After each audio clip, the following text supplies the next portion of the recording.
यही तो कहा था कि इसका हाल भी जवाद अहमद जैसा होगा। जवाद अहमद कोई गाली है क्या?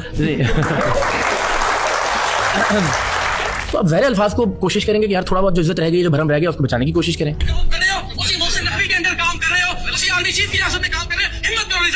यानी आप क्यों चाहते हैं कि मैं अपनी बीवी, अपनी फैमिली और अपने दोस्तों की मौजूदगी में ये और मजीद तहकीर पैदा करता अपने लिए, कहकर कि इसने मुझे जलील कहा है? उसने आपको गाली दी थी? आप इन्वेस्टिगेटिव जर्नलिस्ट हैं, विदाउट एनी सब्सटेंशियल एविडेंस तो आप कहीं स्टिंग ऑपरेशन नहीं करते रहे, कहीं आपने कोई क्रैकडाउन ऐसा नहीं किया, लेकिन जाहिर है यहाँ पे सब्सटेंशियल एविडेंस ना होने के बावजूद आप उस पर चढ़ दौड़े। मैंने बगैर कैमरे के पहले जाके उसको पूछा कि आप इमरान खान साहब के फॉलोअर हैं? उसने कहा जी। तो फिर मैंने कैमरा ऑन किया। क्या इमरान खान पे जूता नहीं उछाला गया था? क्या नवाज शरीफ साहब पे जूता नहीं उछाला गया? क्या जॉर्ज डब्ल्यू बुश के ऊपर जूता नहीं उछाला गया था? पूरे लाव लश्कर के साथ होते हैं ना वो, यहाँ एक अकेला आम आदमियों की तरह लाइन में लगा हुआ आम इंसान था ना। So what difference does it make?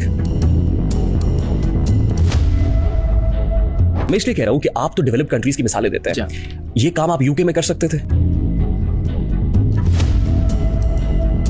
वो अपनी बहन, बीवी, बेटी या माँ के साथ खड़े हुए होते और कोई भी कोई जुमला कहता तो उसका रिएक्शन क्या होता? क्या खान साहब की फैमिली से मुताल्लिक आपने बेहुदा गुफ्तगू नहीं की? मिसाल के तौर पे 5 बच्चों की माँ। जी मैं वो अर्ज कर देता हूँ कि आप जाते रहे। जी बिल्कुल ऐसे। और फिर उससे शादी उसमें खातून की तज़हीक का तो कोई पहलू नहीं है, तो इमरान खान साहब से मुताल्लिक एक राय है और मैं लेकिन उस खातून के घर ही जा रहे थे ना।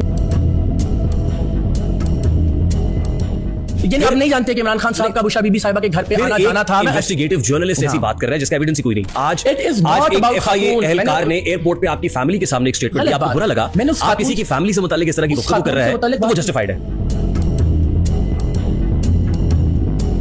इद्दत केस क्या चल रहा है? जो केसेस चल रहे हैं उसके अंदर इस बात को तस्लीम किया गया ना। फील फाइल हुई 13 जुलाई 2024 केस की मंदरजात पे बात कीजिए। मैं केस की बात कर रहा हूं, ये तो टाइमलाइन है ना। जी मैं बता रहा हूं आपको कि केस में एक्विटल हो चुका हुआ है। अब आपके इस रिएक्शन पर पब्लिक क्या कह रही है वो भी मैं आपके सामने पढ़ के सुना दूं। बिल्कुल। ये समझ रहा है कि अभी भी अपना प्रोग्राम कर रहा है, फिर कहते हैं इकरार साहब आपसे ना हो पाएगा, आपसे मुताल्लिक ना तासुर है कि ये सिर्फ रेलेवेंट रहने के लिए या कंट्रोवर्शियल रहने के लिए इस तरह के गिमिक्स करता है। मैंने तो नहीं कहा था उसको कि कमेंट पास करे। नहीं, वो एक केस हुआ था टिकटॉकर आयशा इकराम वाला, मीनार पाकिस्तान। बिल्कुल ठीक है। उस पे भी आपने वीडियो बना दी थी। बिल्कुल ठीक है। और फिर उसके बाद आपको अपॉलॉजी टेंडर करना पड़ी थी। हर एक चाहता है कि 2013 में मैं एक जूतिया था। जी हाँ। अच्छा, क्या थे आप? जूतिया। आप मुझसे पूछिए हर्फ बहर्फ में आज भी अपने एक एक लफ्ज पर कायम है। आज यूं लगता है कि जैसे इमरान खान आपके लिए गाली है।